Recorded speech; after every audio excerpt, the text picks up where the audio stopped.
Bienvenidos a todos. Antes de iniciar esta sesión, revisemos los contenidos. En la sección de aperturas, conoceremos al detalle la defensa escandinava. En la de táctica, analizaremos el famoso mate del pasillo. Y en estrategia, qué es y qué significa el peón pasado. En los finales de torre, analizaremos la posición de Philidor. Y en la lección del gran maestro, Miguel Illescas nos aleccionará sobre el avance del peón central. ¿Estáis preparados? Comencemos.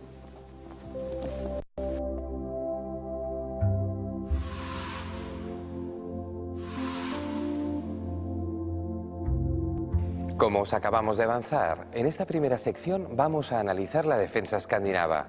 Veamos cuáles son sus fundamentos. La defensa escandinava es una defensa semiabierta que se arma tras las jugadas E4 y D5, en clara lucha por el centro.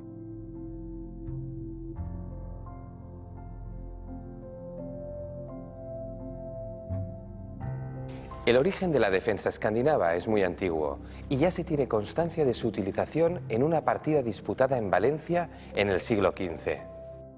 Lo normal en esta apertura es que las blancas capturen en D5 para que las negras tomen con la dama.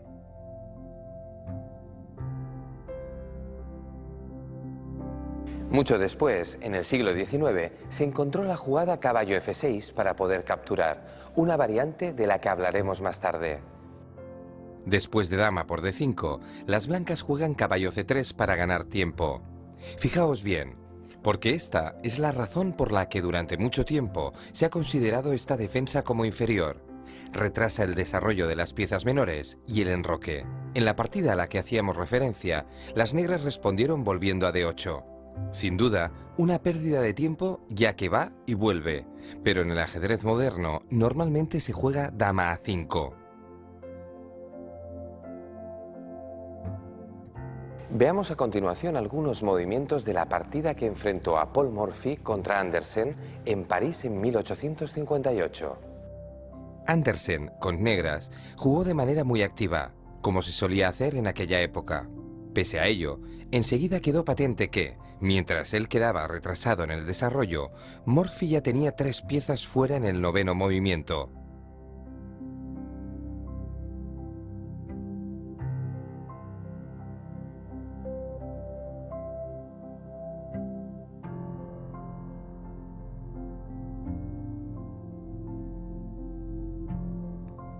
El resultado fue que las blancas se enrocaron muy pronto, formaron un ataque formidable y vencieron sin excesivos problemas. Abordemos ahora el resumen teórico y cómo recomendamos jugar con blancas. Puesto que no hay una opción mejor a la jugada D5 del negro,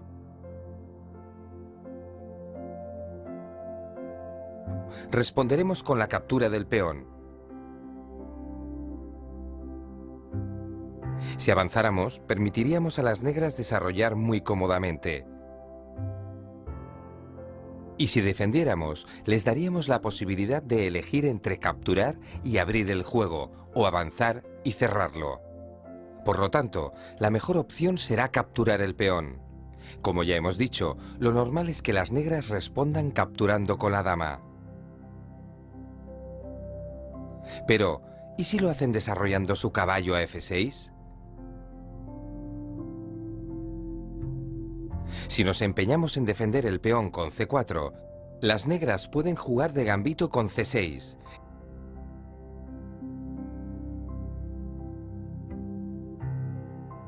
Y tras la captura, serán ellas las que toman ventaja en el desarrollo.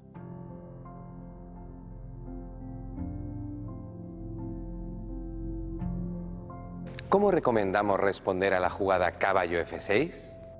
Moviendo a D4. De esta manera, permitimos que el negro recupere su peón, a cambio de desarrollar nuestras piezas, enrocar y atacar el centro.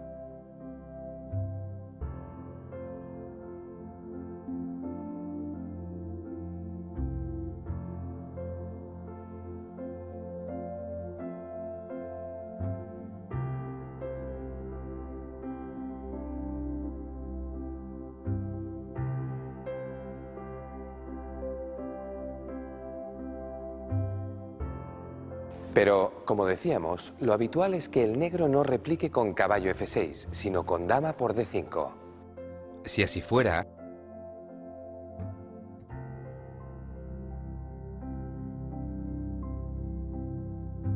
y haga lo que haga con la dama en el siguiente movimiento, D8, D6 o A5, las blancas deberían desarrollar los caballos, avanzar el peón a D4 y situar el alfil en la casilla C4. De este modo, tendrán un buen desarrollo de sus piezas y la oportunidad de controlar el centro. Analicemos cada caso. Observad bien. Contra dama D8, podemos iniciar nuestras jugadas de la forma habitual, logrando una posición bastante buena.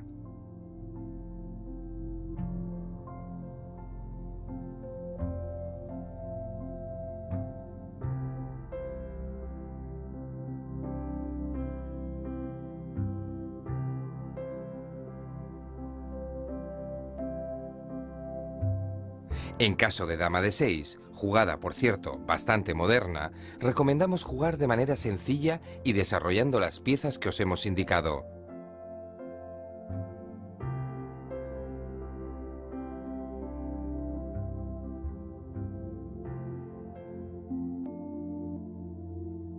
Lo mismo serviría contra dama A5.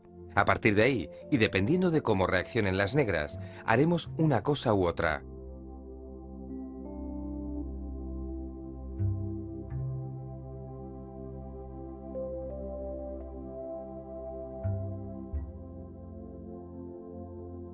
Si podemos, moveremos nuestro alfil a C4. En cuanto al otro alfil, muchas veces va a D2 para hacer rayos X contra la dama negra. Veamos algunas de las posibles líneas de actuación de las negras. A menudo juegan C6 para que su dama tenga una escapatoria en caso de meterse en problemas.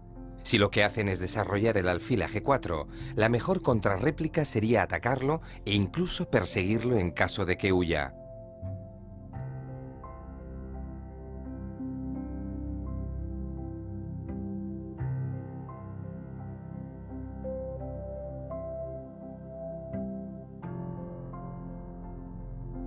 Pero ¿cuál sería la jugada más normal? Sería C6. Ante esta reacción, las blancas deberán seguir con su plan y jugar alfil C4. Si entonces las negras deciden clavar con el alfil en G4, podemos presionar con el peón.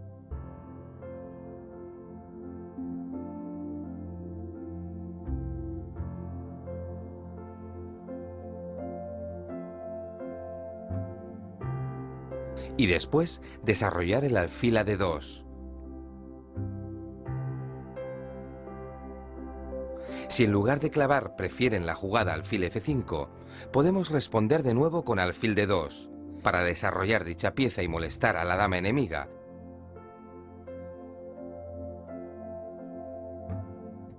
O con caballo E5 para atacar el punto F7.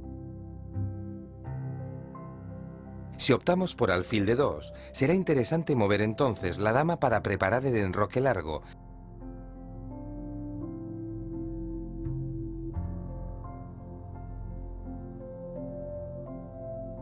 y atacar el centro y flanco de rey mediante el procedimiento típico de caballo E5 y avance G4.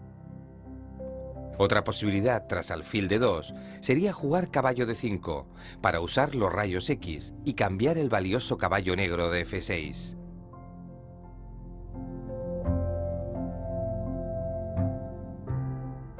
Analicemos ahora una partida moderna protagonizada por el campeón mundial, Viswanathan Anand. Anand, con blancas, jugó el esquema que acabamos de recomendaros.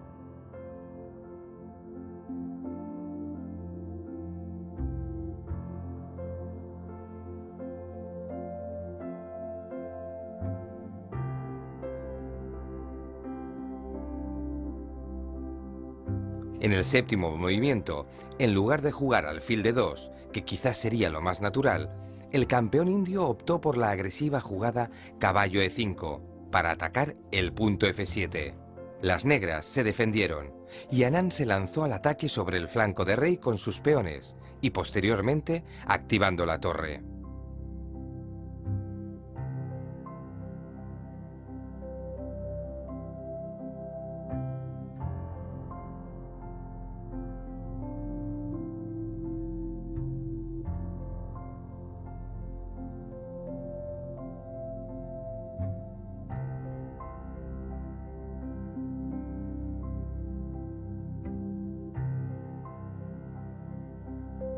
En lugar de mover el alfil a D5 para buscar el cambio de piezas, las negras jugaron entonces alfil a G2, cometiendo un serio error.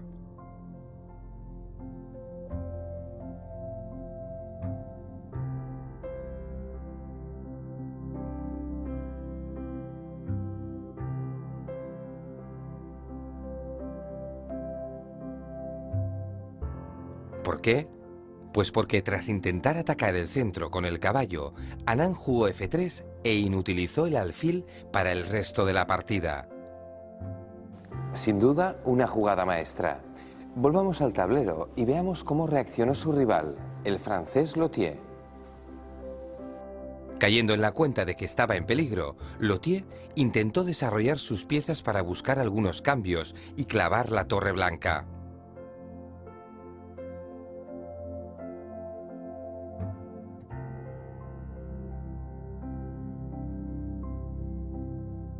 Pero Anán pasó entonces al contraataque por la séptima línea.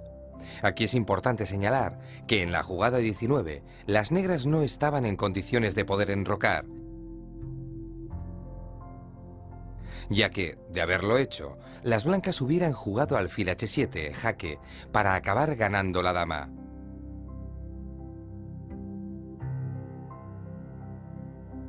Aunque vayamos más allá de la apertura, merece la pena ver cómo siguió la partida.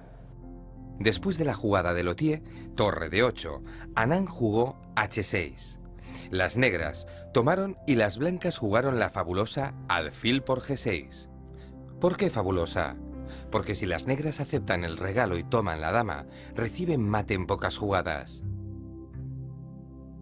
Fijaos, torre por peón jaque.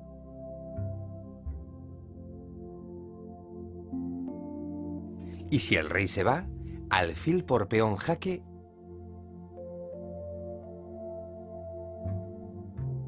y alfil por F7 mate.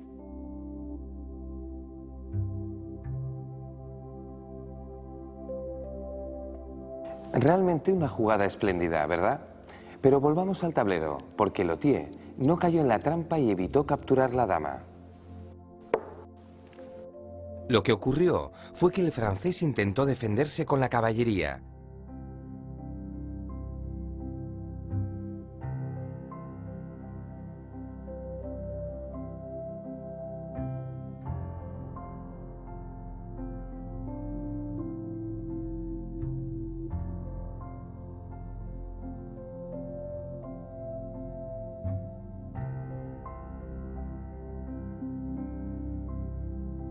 Un intento infructuoso, pues fue entonces cuando sufrió las consecuencias de haber situado el alfil en G2. Como veis, no solo acabaría perdiéndolo, sino que ello le dejaría en una posición ruinosa que le costó la partida.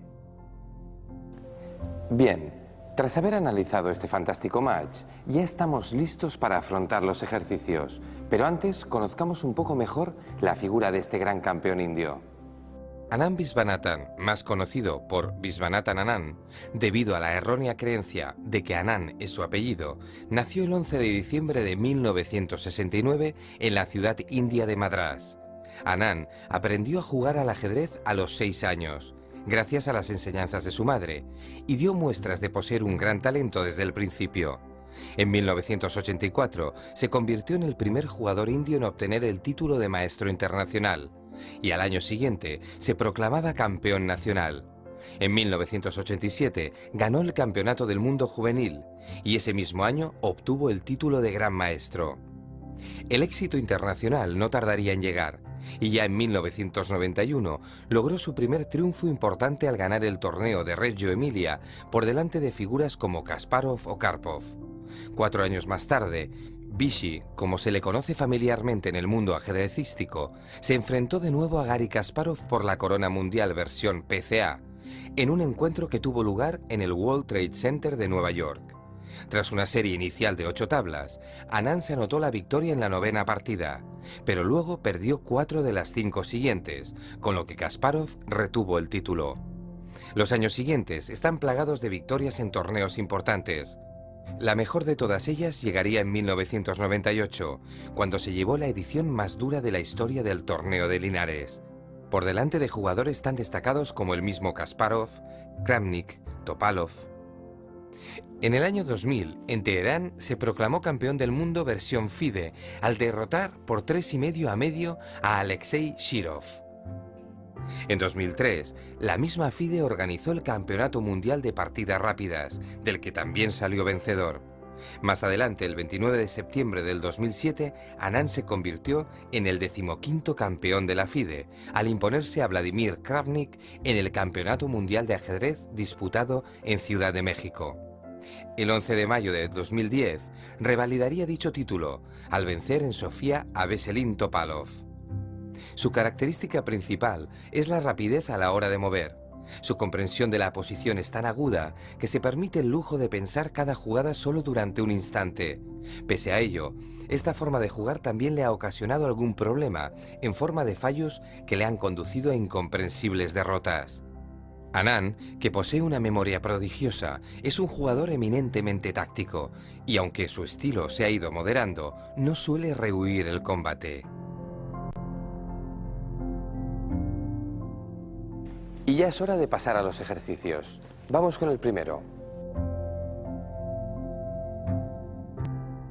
Después de las 3 jugadas que definen esta defensa, las negras sorprenden con un jaque en E5.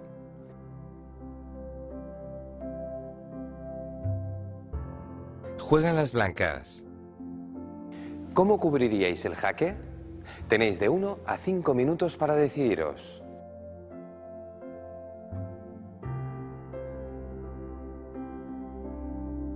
Bien, vamos allá.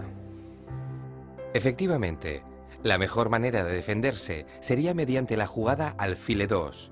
Desarrolla una pieza y prepara el desarrollo de otras, ganando tiempos contra la expuesta situación de la dama.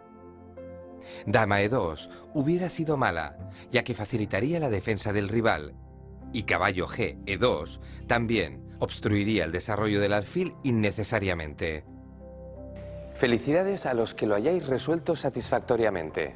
Pasemos a un nuevo ejercicio.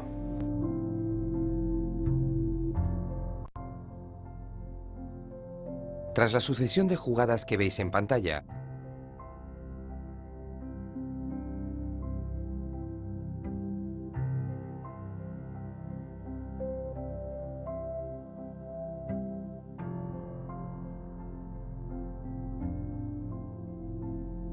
las negras nos sorprenden con la jugada caballo C6.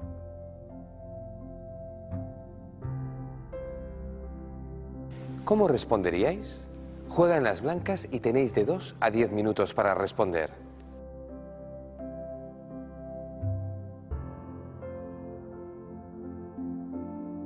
Veamos la solución. Los que hayáis optado por caballo F3, alfil B5 o alfil C4, estáis aprobados. Los que habéis tomado partido por alfil D2, os quedáis a las puertas del aprobado, ya que tiene algunos riesgos, como por ejemplo la respuesta caballo por D4 del negro. Y el sobresaliente es para los que encontraron la jugada más fuerte posible, D5. ¿Por qué?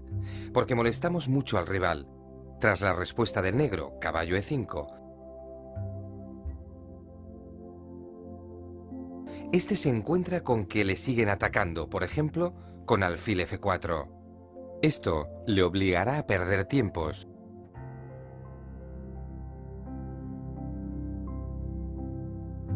Además del enroque cuando reciba el jaque con alfil B5.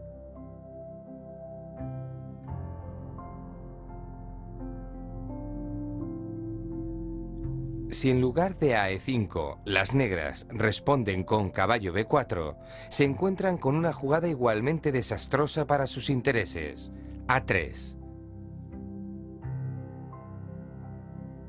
¿Y si el negro juega con fuego y piensa que el blanco no puede atacar su caballo porque tiene la dama amenazando la torre? Veamos.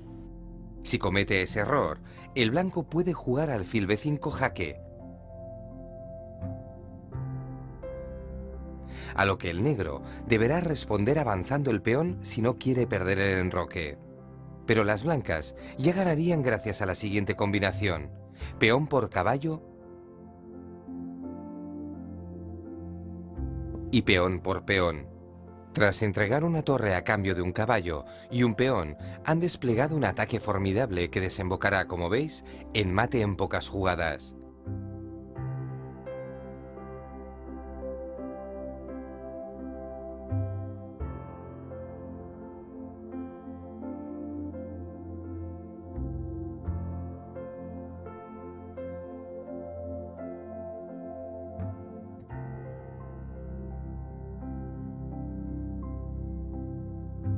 Bien, pues abordemos otro de los ejercicios que os hemos preparado.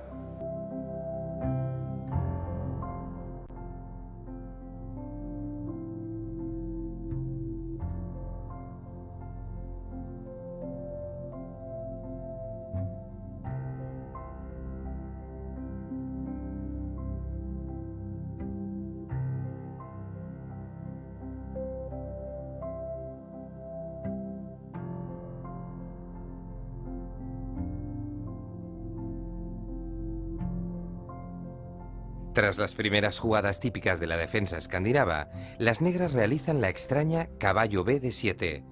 Y la pregunta es, ¿os atreveríais a entregar en F7? Y si no fuera así, ¿qué otra jugada haríais? Tenéis de 4 a 20 minutos para respondernos.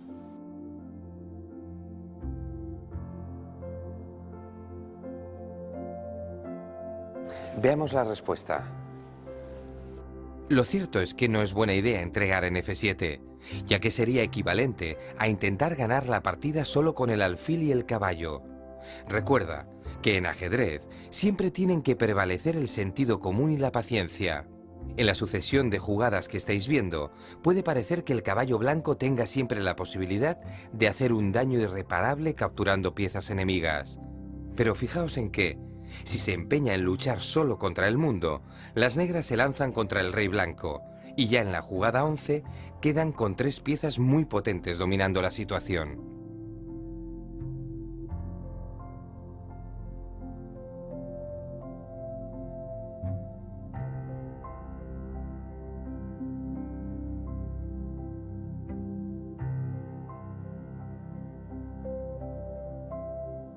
Recuerda que en ajedrez siempre tienen que prevalecer el sentido común y la paciencia. ¿Qué deberían haber hecho en lugar de entregar en F7? ¿Enrocar?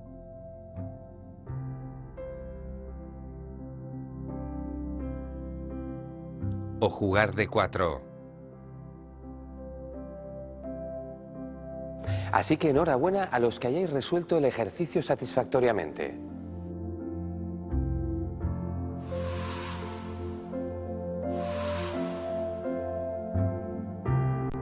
A continuación, vamos a hablar sobre el mate del pasillo, una variante de mate muy típica que vamos a estudiar en profundidad. Comencemos. La posición básica del mate del pasillo se da cuando el rey está en la primera o en la octava línea, según desde donde lo miremos, y recibe un jaque sin posibilidad de escapatoria. En este ejemplo, con torre C8 jaque, las blancas dan el mate del pasillo a un rey que, obstruido por sus propios peones, no tiene posibilidad de huir. También las negras podrían dar el mate del pasillo con torre A1 jaque. En este caso, y pese a tener casilla de escape, el rey tampoco se salvará debido a la posición del alfil negro de E5.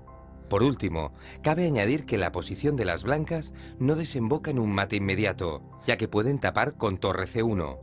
Lo que sucede es que ninguna de las coberturas resulta eficaz, debido a la ausencia de soporte defensivo, y finalmente acaban recibiendo el mate.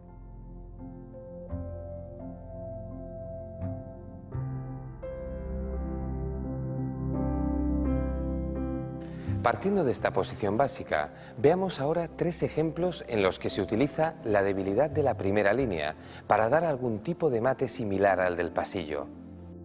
En esta partida, las blancas se percatan de un detalle táctico y utilizan, previo sacrificio de desviación, el mate del pasillo como arma final.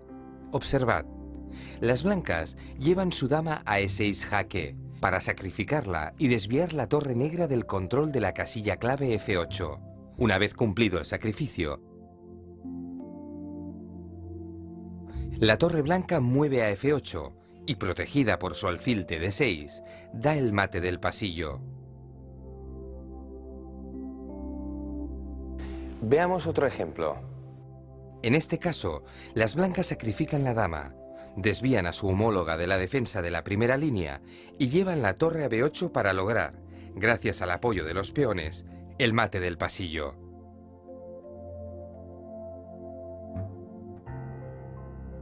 Y un nuevo ejemplo para acabar de ver el mate del pasillo. En esta ocasión, las blancas sacrifican su torre para habilitar la entrada de su dama.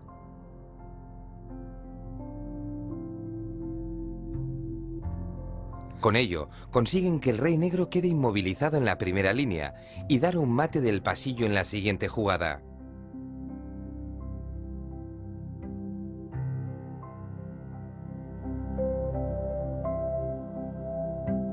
Veamos ahora un ejemplo donde el mate del pasillo es utilizado como herramienta de distracción.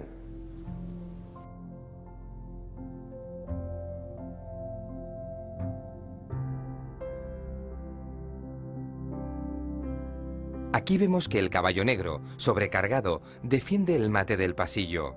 Las blancas sacrifican hábilmente su torre para distraerlo y logran, con dama y caballo, dar jaque mate en 2 jugadas.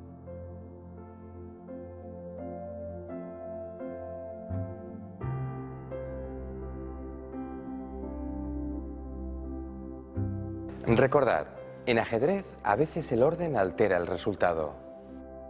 En este caso, si primero damos jaque para luego dar el mate del pasillo, nos encontramos con que el rey puede escapar o que el caballo puede tapar, con lo que quedaríamos en una posición totalmente perdida.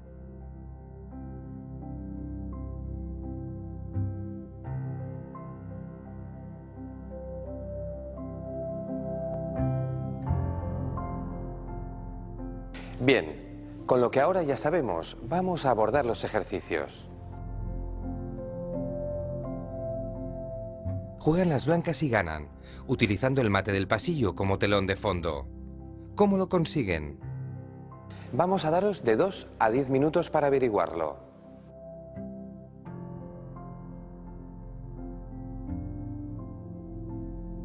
Veamos la solución. Pues lo logran jugando caballo por F7 jaque. De este modo, desvían la torre de F8 de su labor defensiva y logran dar el mate del pasillo en pocas jugadas.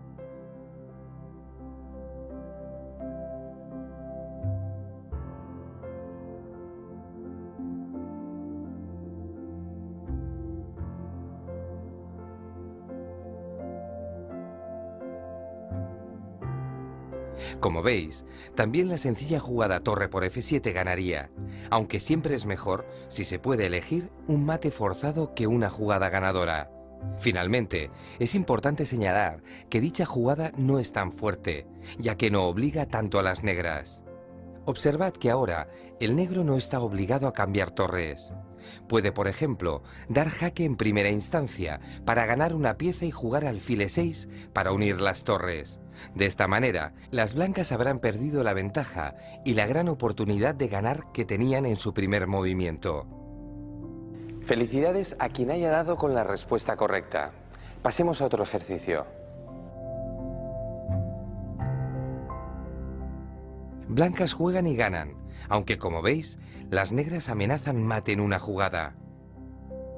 Tenéis de 2 a 10 minutos para pensar detenidamente qué movimiento realizaríais.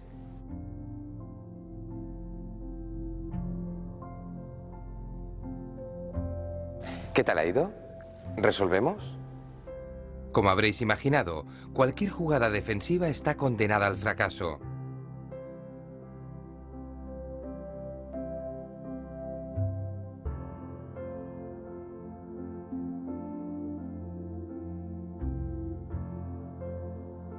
Por lo tanto, la solución pasa por aprovechar la mala situación del rey negro.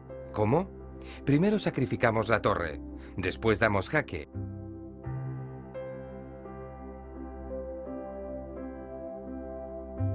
Y finalmente, dama por F8 mate. Como veis, hemos logrado dar el mate del pasillo gracias a que el alfil controla la casilla de escape H7. Enhorabuena a los que hayáis dado con la solución. Abordemos otro ejercicio. Es con la práctica con lo que aprenderéis mejor este hermoso deporte. Juegan las blancas. ¿Cuál es la jugada más fuerte que pueden hacer? De nuevo, de 2 a 10 minutos para dar con la respuesta correcta. ¿Preparados?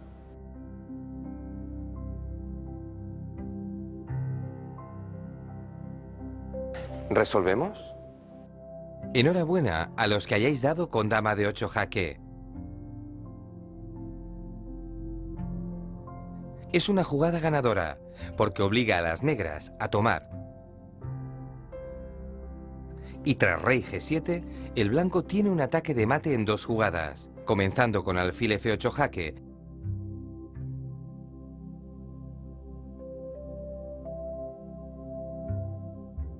seguido del mate del pasillo con alfil H6.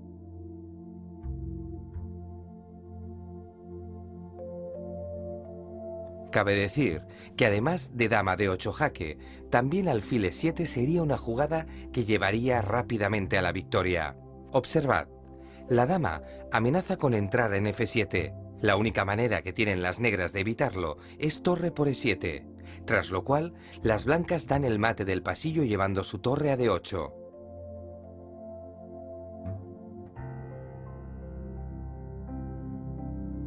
Para finalizar, hay que añadir que la jugada dama por F7 no era suficiente.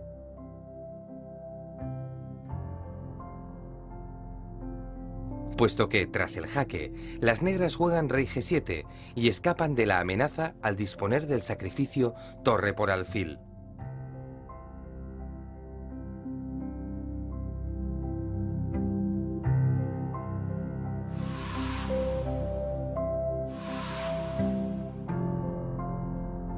Vamos a estudiar el peón pasado, que es el que no tiene obstáculos para llegar a la octava línea. Veamos primero los 2 tipos de peón pasado más típicos. En este primer caso, vemos lo que se conoce por peón pasado apoyado. Tiene peones en las columnas adyacentes, pero no le bloquean el paso. Este tipo de peón pasado presenta varias ventajas. En primer lugar, es un peón que está bien defendido, en este caso por 2 de los suyos. En consecuencia, si el rival quiere atacarlo, deberá primero encargarse de los apoyos. Resulta imprescindible recordar que si avanzamos el peón pasado, perderemos los apoyos, así que deberemos estar completamente seguros de que podemos hacerlo sin ser atacados. Otra ventaja es la amenaza permanente de ir hasta la octava línea. Esto implica que el rey negro no puede permitirse ir a capturar otro peón, por ejemplo, el de F4, ya que está obligado a ocuparse del peón pasado. Por contra, el rey blanco sí se puede mover sin ataduras e ir a tomar alguno de los peones enemigos. Hay que decir que esta posición sería ventajosa incluso con más piezas en el tablero, ya que estratégicamente la cadena de peones blancos es muy superior a la negra. Tiene un peón pasado apoyado y un único grupo, mientras que la negra tiene 2 y ningún peón realmente fuerte. Estudiemos ahora un segundo tipo, el peón pasado alejado. Del mismo modo que el apoyado, el peón pasado alejado tiene que ser vigilado constantemente. Su característica principal es que, por su situación, despista la atención de las fuerzas enemigas. Como veis, el rey negro deberá desplazarse hasta el flanco de dama, mientras que su homólogo penetrará en el flanco de rey. El resultado es que quizás sea verdad que el rey negro llegue a capturar el peón pasado alejado, aunque para entonces quizá el rey blanco ya haya hecho lo propio con todos los peones enemigos. Repasemos rápidamente una partida que enfrentó a Anatoly Karpov y Leonid Stein en 1971, que nos servirá para analizar lo que acabamos de explicar. En una aparente situación de igualdad material, Karpov, con blancas, comenzó a trabajar su ventaja posicional, jugando b5 y logrando un peón pasado alejado, que esclavizaría defensivamente a las negras en el flanco de dama. Apoyado desde atrás por la torre, empezó a empujar a dicho peón. Las negras armaron la defensa con su dama para intentar el bloqueo, pero como veis, resultó insuficiente. Observad cómo detrás de su peón pasado, Karpov tiene sus piezas libres, mientras que su rival tiene a las suyas encerradas en dos líneas. Ambos jugadores siguieron acumulando efectivos en su flanco de dama, hasta que, tras una reacción central de Stein y un intercambio de piezas, Karpov intentó desbloquear su peón amenazando alfil a 6.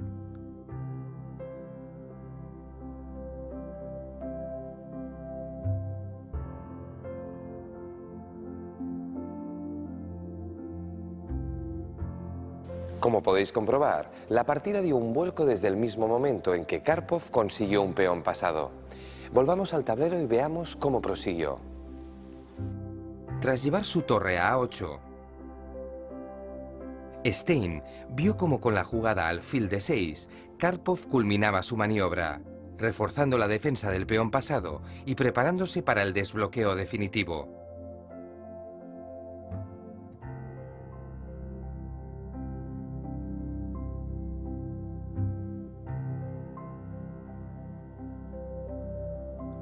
Las negras comprendieron entonces que no tenían nada que hacer y decidieron sacrificar material. Pero en lugar de ganar la calidad, observad que Karpov prefirió mantener su peón pasado. Como podéis ver, esto provocó un desenlace fatal para Stein, que optó por abandonar en el movimiento 47.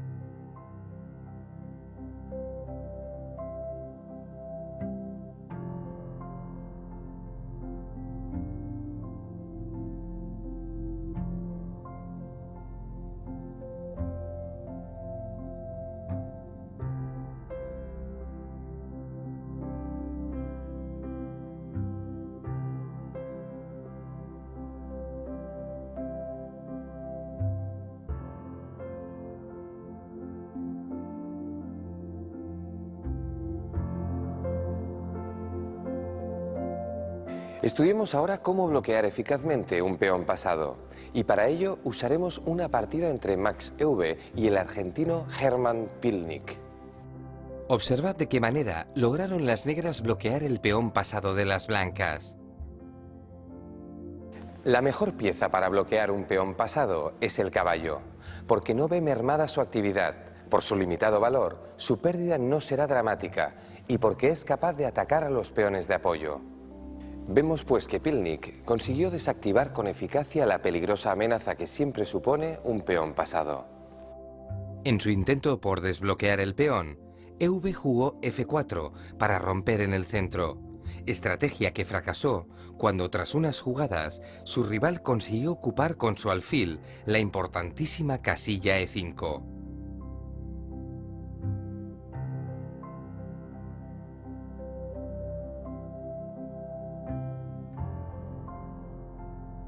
Fijaos qué fantástico bloqueo en las casillas negras consiguió armar Pilnik, quien acabó ganando la partida en 77 jugadas. Veamos de manera rápida los siguientes movimientos, para enseñaros de qué manera maniobraron las piezas negras en torno a los peones bloqueados.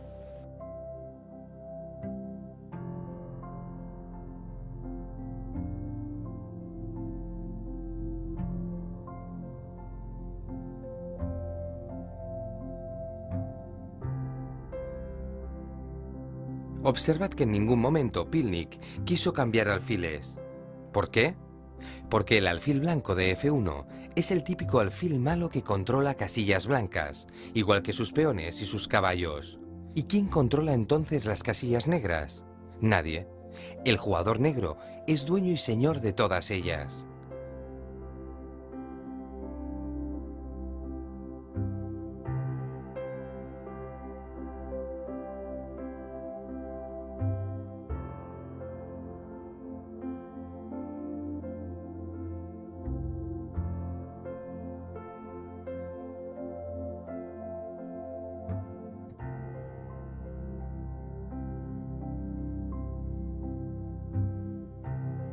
Con las siguientes maniobras, las negras afianzaron su juego, dominando las casillas importantes. Finalmente, provocaron un cambio de damas y evolucionaron hasta bloquear con ambos caballos los dos peones blancos pasados.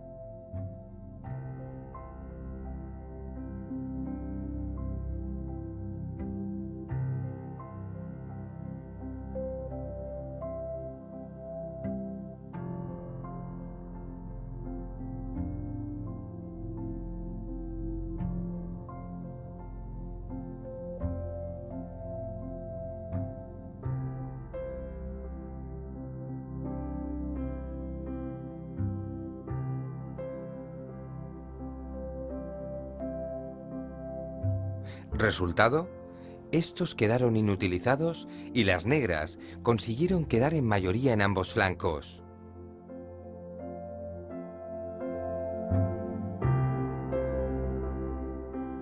A continuación, y antes de abordar los ejercicios, vamos a analizar una última partida que enfrentó a Gipslis contra Korchnoi. En esta partida, las blancas debían tomar una decisión, y se equivocaron. En lugar de tomar con torre, tomaron con peón, pensando que lo convertirían en un fuerte peón pasado. Korchnoi, con negras, se encargó en pocos movimientos de demostrar a su rival que ese peón era débil.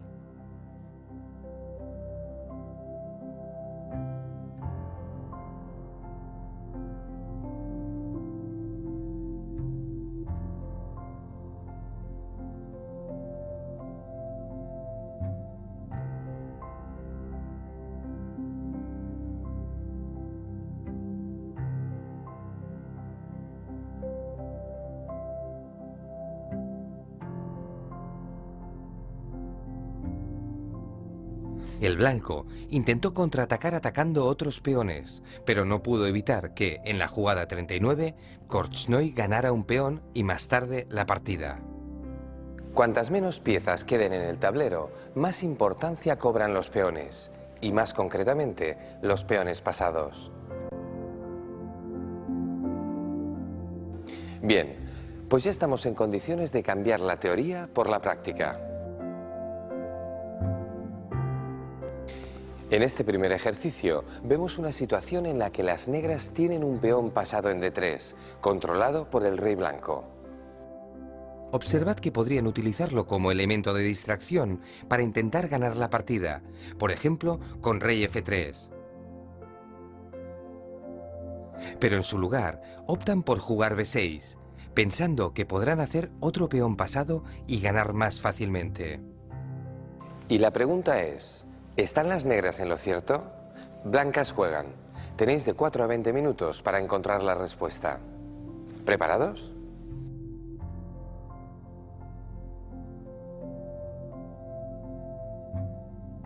¿Resolvemos? La respuesta es que B6 es un gravísimo error que cuesta la partida a las negras. Fijaos, las blancas contestan B5 y logran coronar un peón, bien sea mediante una captura o un avance.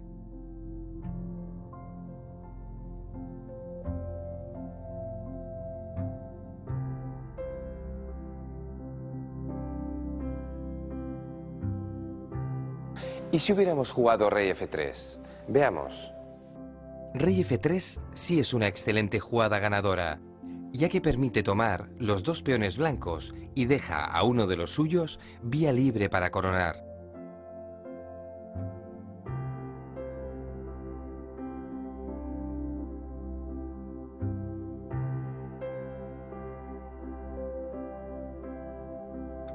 Si el blanco sacrifica el peón de G, las negras ganan fácilmente en un final de 3 peones contra 2, en el que dejan al blanco sin vías de entrada.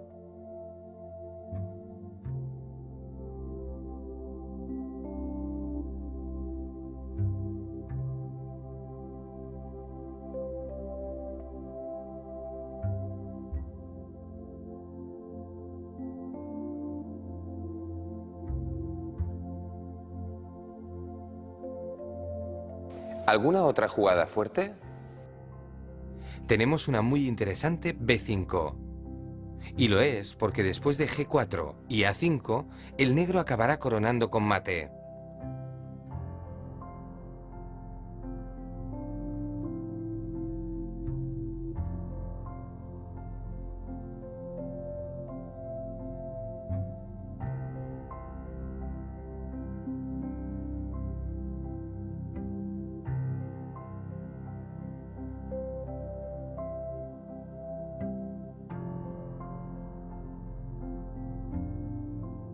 ¿Cómo ha ido? ¿Bien? Esperamos que sí. Aquí va el ejercicio que vamos a estudiar a continuación. Juegan las blancas. Observad que su peón de E4 está siendo atacado. Tenéis que tomar una decisión. ¿Preferís capturar un peón? Si así fuera, decidíos cuál de ellos, o avanzar.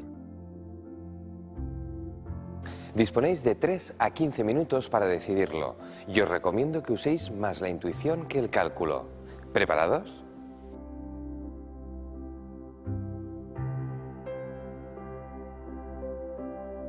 Veamos la solución. La mejor jugada con diferencia es avanzar el peón. Capturar en D5 habría sido un gran error, ya que convertiríamos el alfil negro en una pieza importante y la partida se igualaría. En cambio, si optamos por peón F5, estaremos un poco mejor. Mantendremos mayoría de peones en el flanco de rey y una buena defensa en el de dama. ¿Por qué avanzar el peón era la mejor de las opciones? Volvamos al tablero. Si movemos a E5, creamos un peón pasado y cerramos el juego para potenciar el juego de nuestro caballo frente al del alfil, que queda en situación pasiva.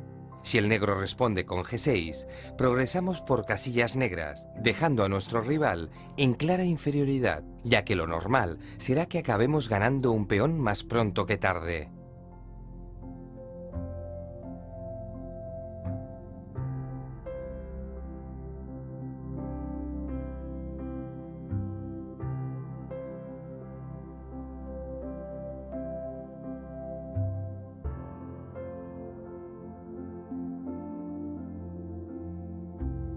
En el caso de que las negras replicaran con G5, quedarían con 2 peones fuertes, que en cualquier caso podríamos atacar mediante rupturas. Pasemos al tercer y último ejercicio. Blancas juegan. Tenéis de 3 a 15 minutos para valorar esta posición y decirnos si está o no igualada. ¿Y qué jugaríais con blancas? ¿Estáis listos?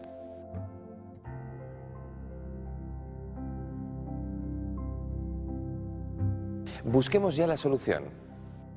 La respuesta es que las blancas tienen una ventaja importante y que la jugada más fuerte es el avance B3. Fijaos, el peón pasado de la columna A recibe apoyo vertical de la torre y diagonal del alfil. Además, el caballo también está en situación de ayudar en el flanco de dama. ¿Lo habíais visto? Esperemos que sí.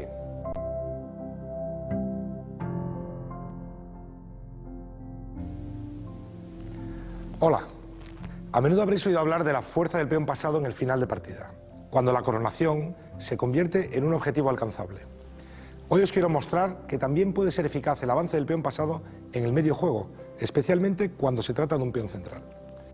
Vamos a verlo en el tablero. Observad la posición. Lo primero que hacemos, como siempre, es revisar el equilibrio material y observamos que ambos bandos cuentan con los mismos efectivos: dama, 2 torres, alfil, caballo y 6 peones. La distribución, sin embargo, en el centro especialmente es algo distinta. Vemos que las blancas tienen 2 peones en cuarta línea, lo cual les garantiza una ventaja de espacio importante en ese sector estratégico, que es el centro. Las negras pueden decir que tienen sus piezas bien colocadas, han logrado cambiar 2 piezas, con lo cual la desventaja de espacio no es tan asfixiante. Esta posición corresponde a una partida que disputé en un campeonato de España en la que yo conducía las piezas blancas. Una partida decisiva de la fase final. Y recuerdo que había preparado con mucho, podríamos decir, con mucho esmero la partida del día anterior. Pensaba que mi rival podía jugar esta posición, podía jugar esta variante. Y yo ya había tenido esta misma posición en el año 2005, con lo cual, 2 años después, pues confiaba en poder mejorar mi juego. En aquella ocasión, en el año 2005, jugué H3, no tenía muy claro cuál era mi plan y opté por una jugada semiútil, abriendo una ventana al rey, mejorando ligeramente mi posición. Pero en esta ocasión venía bien preparado y efectué el movimiento D5, el avance del peón central. La jugada fue rápidamente contestada por mi rival con peón por, y la idea de las blancas es tomar con peón, y observamos que surge la posición típica con el peón pasado, en este caso el peón dama, que puede ser fuerte o puede ser débil, en función de si las negras son capaces de bloquearlo y atacarlo. El juego continuó con movimientos naturales, el cambio de torres, y aquí mi rival ya cometió una pequeña imprecisión. Jugó caballo F6 tratando de capturar el peón. Y la respuesta fue D6, que tomó realmente por sorpresa a las negras. Ahora se abre un abanico de opciones. Las jugadas más importantes son la que se jugó en la partida, alfil por F3. Pero también cabía tener en cuenta el movimiento caballo E4, que mi rival estuvo pensando durante largo rato. El asunto está en que esta jugada, que es un ataque doble a la dama y al peón de D6, fracasa, puesto que después de dama F4 se ataca el punto F7, caballo por D6 parece defenderlo todo, pero sigue la jugada torre D1. El caballo está clavado. Para defenderlo, las negras deben intercalar la captura para poder jugar torre C6, pero ahora se pone de manifiesto que la posición de las negras es muy vulnerable. El movimiento alfil D5 desvía la torre de la defensa del punto D6 y a cualquier jugada, como torre C5, ya sigue la ganancia de material, jaque, seguido de torre por D6. Aquí vemos que las blancas habrían ganado tranquilamente una pieza. Bien, regresemos al punto anterior. Comprendemos perfectamente por qué las negras no quisieron jugar caballo E4 y en su lugar optaron por la captura inmediata con alfil por F3. Las blancas toman G por F3 y ahora siguió ya la presión al peón con torre C6. La torre blanca está en E1, por cierto. Después de torre C6 se amenaza la captura en D6 y yo contesté tal como tenía preparado. Realmente fue una preparación muy profunda, jugué D7. Aquí vemos cómo el peón sigue avanzando y realmente coloca a las negras en una situación absolutamente crítica. Ese peón debe ser capturado antes de que sea tarde, pero ¿cómo hacerlo? Pues aquí estamos en la jugada 21 y mi rival comprendió las dificultades a las que se enfrentaba, pensó muchísimo. Recuerdo que pensó mucho.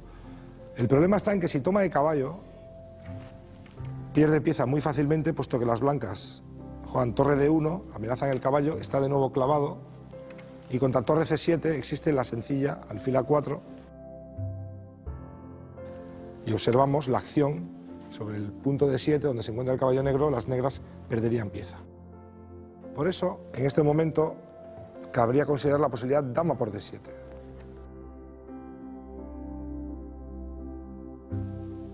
Con la torre blanca en E1, de nuevo. Pero esta era la línea que yo había analizado más a fondo, la línea crítica. Podía tomar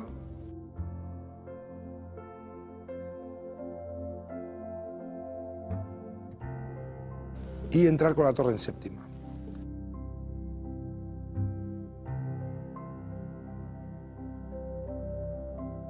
A pesar de que se ha simplificado mucho la posición y de que las negras tienen un peón de ventaja, la coordinación de las piezas blancas es fabulosa. El ataque de la torre blanca en la séptima línea en coordinación con la acción del alfil sobre F7.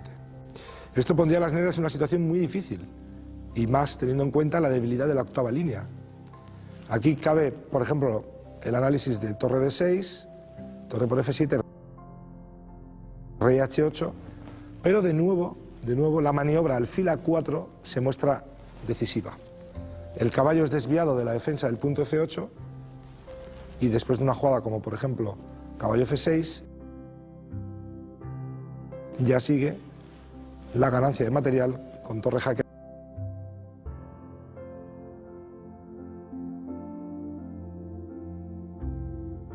Alfil B3 y las blancas ganan pieza, ganando pieza ganan la partida. Vemos como no era posible capturar el peón de D7. lo cual coloca a las negras en una situación realmente, como digo, desesperada. Y aquí mi rival se le ocurrió una defensa que resultó no ser tal.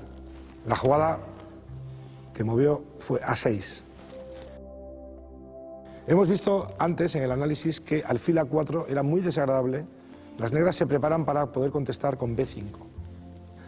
Pero aquí el remate no tarda en llegar. La posición blanca es muy fuerte, el peón pasado ha logrado llegar a séptima y ahora, con esta jugada, torre 7, se pone fin a la lucha. La torre pasa a defender el peón, pasa a atacar el punto F7 y realmente las negras quedan totalmente indefensas, de tal modo que si capturan la torre, el peón blanco ya coronaría, llegaría a dama ganando fácilmente la partida. Hemos podido comprobar la enorme fuerza del peón pasado. Bien, espero que el ejemplo os haya resultado instructivo. Repasad despacio cada una de las variantes hasta haberlas comprendido a fondo. Nos vemos en la próxima. Hasta pronto.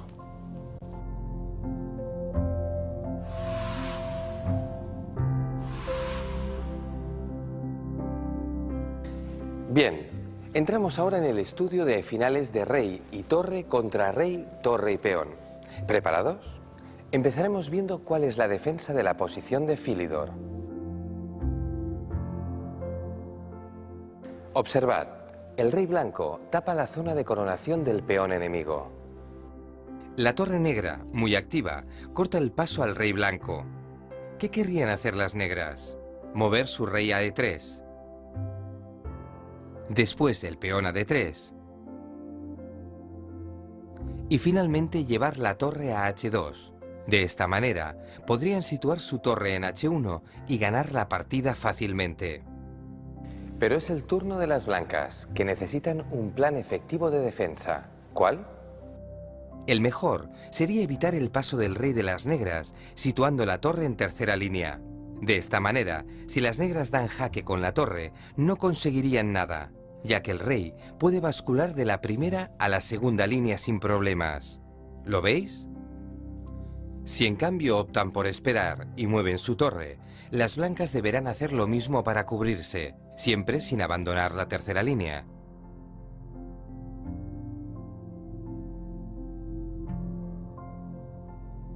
¿Qué se deduce de todo ello? Que la única salida de las negras es avanzar el peón. Al hacerlo, el blanco irá de inmediato a la octava línea a buscar los jaques por detrás que le darán las tablas.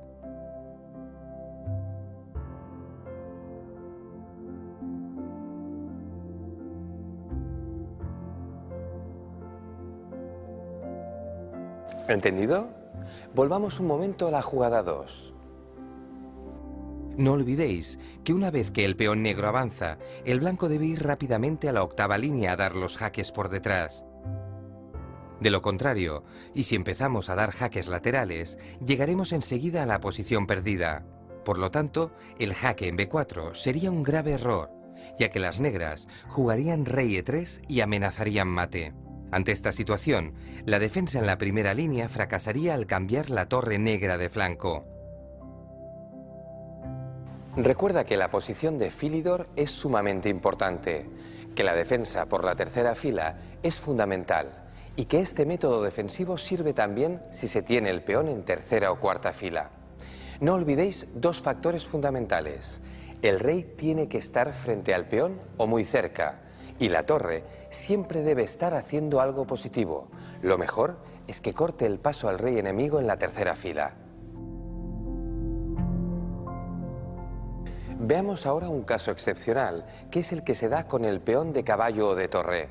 En ambos casos, la defensa en primera línea sí servirá. Veamos. En esta situación, las blancas no pueden mover su torre porque las negras darían mate en primera línea.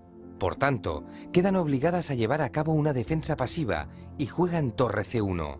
Pero, ¿qué ocurre? Si os fijáis, a las negras les faltará una columna para ganar la partida. Si intentan dar jaque llevando la torre a G2, el rey blanco responde con H1, evitando el paso de su homólogo. Si insisten con el jaque, ahora en H2, el blanco moverá a G1. Conclusión: En caso de jaque, las blancas solo deben repetir las posiciones para lograr las tablas. ¿Se ha entendido? Veamos ahora cuáles son los peligros de la posición de Philidor. Observad lo que ocurriría si contra jaque en G2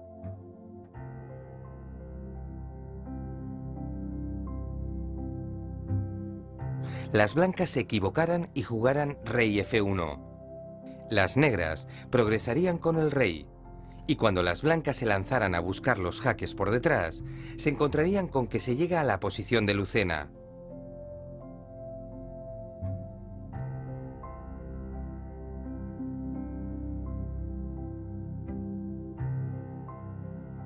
Lo que pretende el bando fuerte es expulsar el rey enemigo de la zona de coronación del peón. Analicemos cómo terminaría la partida. Las negras habrían alcanzado su objetivo y ganarían organizando el puente, cuya preparación os mostramos rápidamente.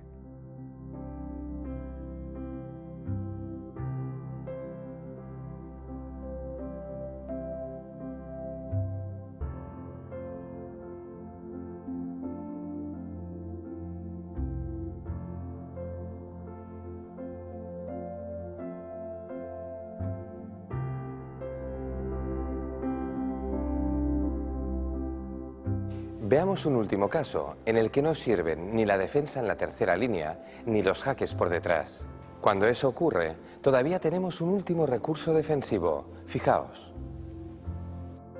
Blancas juegan rey F6, atacan la octava línea y amenazan mate. Sabemos que la defensa en primera línea es perdedora, como veis en esta secuencia.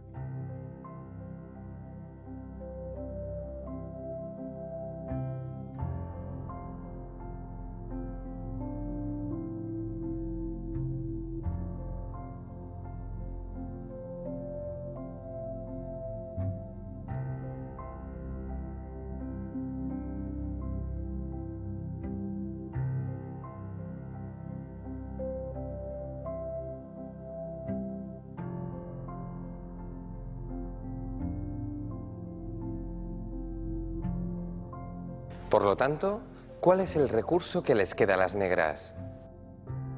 Pues llevar el rey al lado corto, para que la torre pueda dar jaques desde el largo. Después de torre a 8 jaque y la progresión del rey blanco, las negras llegan justo a tiempo de colocar su torre en disposición de dar jaques desde el lado largo y conseguir las tablas fácilmente. Lo mejor que podrían hacer las blancas consistiría en proteger los jaques. Pese a ello, las negras podrían esperar tranquilamente y mover su rey para atacar el peón, en cuanto las blancas muevan el suyo. De esta manera, también conseguirían las tablas con gran precisión.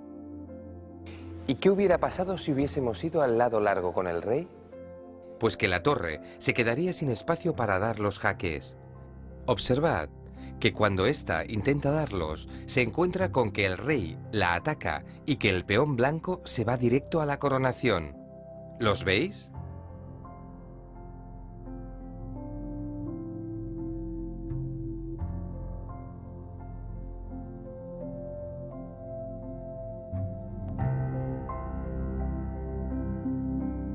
Pasemos de la teoría a la práctica para comprobar si habéis entendido estos 3 recursos defensivos del bando débil. Juegan blancas y tienen una jugada para lograr la victoria. ¿Cuál? Tenéis de 3 a 15 minutos para descubrirla.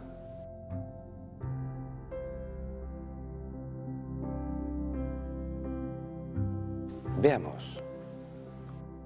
La única jugada que llevará a la victoria es rey G6, con la idea de tomar control con nuestro rey de las casillas que hay frente al rey enemigo. De esta manera, condenaremos a la torre negra a defender en la primera línea para evitar el mate. Con rey G6 y efectuando los movimientos que ya conocemos, nos llevaremos, como veis, una victoria fácil.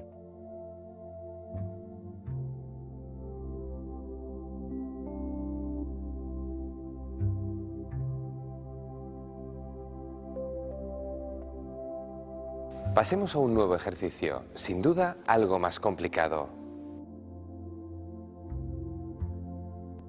Partimos de la misma posición de antes.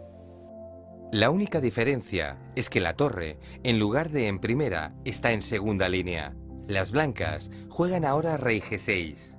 Todo parece indicar pues que, para defender la amenaza de mate, las negras van a tener que retrasar su torre hasta la primera línea. Eso les haría perder la partida, ¿o no? ¿Qué opináis? ¿Tienen alguna salida? Juegan negras y tenéis de 2 a 10 minutos para contestarnos.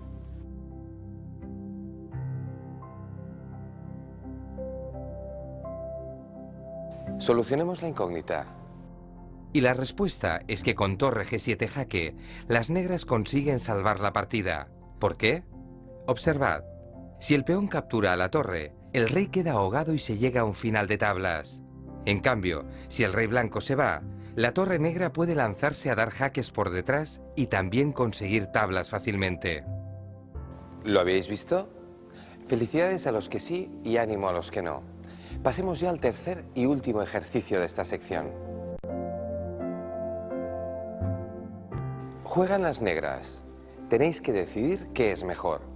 Defender por la segunda línea, por la tercera, mediante jaques laterales o atacando por la retaguardia. De 3 a 15 minutos para responder. Mentes preparadas, relojes a punto.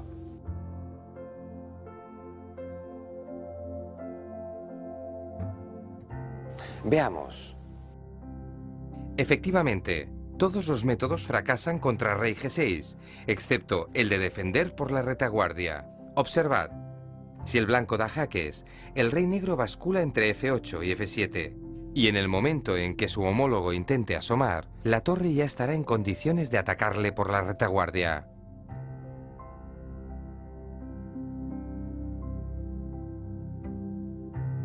Como habéis visto, esa era la manera de salvarse. ¿Habéis acertado? Estudiad mucho y recordad que lo fundamental es practicar. Insistid en ello.